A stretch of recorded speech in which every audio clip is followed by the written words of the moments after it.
एक बार एक राजा जंगल में शिकार खेलते हुए गए। तब तक उनकी नज़र एक महात्मा पर पड़ी। महात्मा के दर्शन करने के लिए महात्मा की ओर बढ़े। तब तक महात्मा की नज़र उस राजा पर पड़ी। महात्मा ने दूर से ही राजा से कहा कि आइए आइए त्यागी महाराज, मैं तो आपका ही इंतज़ार कर रहा था। इस बात को सुनकर राजन ने बहुत चकित हुआ और चकित होते हुए उन्होंने पूछा कि महाराज, आपने मुझको त्यागी कहा, इस बात को मैं समझ नहीं पाया। त्यागी तो आप हैं जो इस जंगल में आकर गांव नगर छोड़कर इस सुनसान जंगल में अकेला बैठकर भजन भक्ति करते हैं।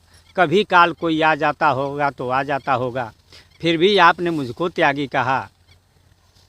महात्मा ने मुस्कुराते हुए कहा कि हे राजन, मैं आपको त्यागी इसलिए कहा कि आपके तुलना में बहुत छोटा त्यागी मैं हूँ, आप बहुत बड़े त्यागी हैं।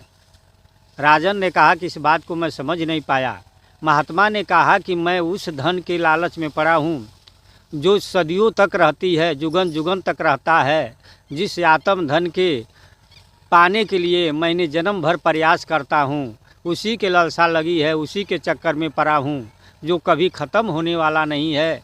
और आप जो हैं ऐसे धन को छोड़कर संसार के तुच्छ धनों के चक्कर में पड़े हैं जो आज है कल नहीं रहेगा, जो कल किसी और का था आज किसी और का है, परसों किसी और का होगा। उस धन के चक्कर में हम पड़े हैं जो संसार के तुच्छ धन है।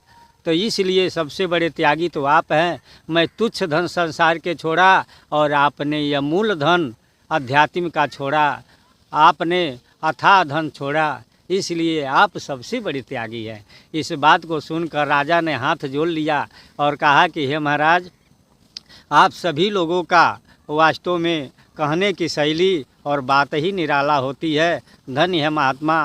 प्रणाम करते हुए राजा ने सिर झुका दिया।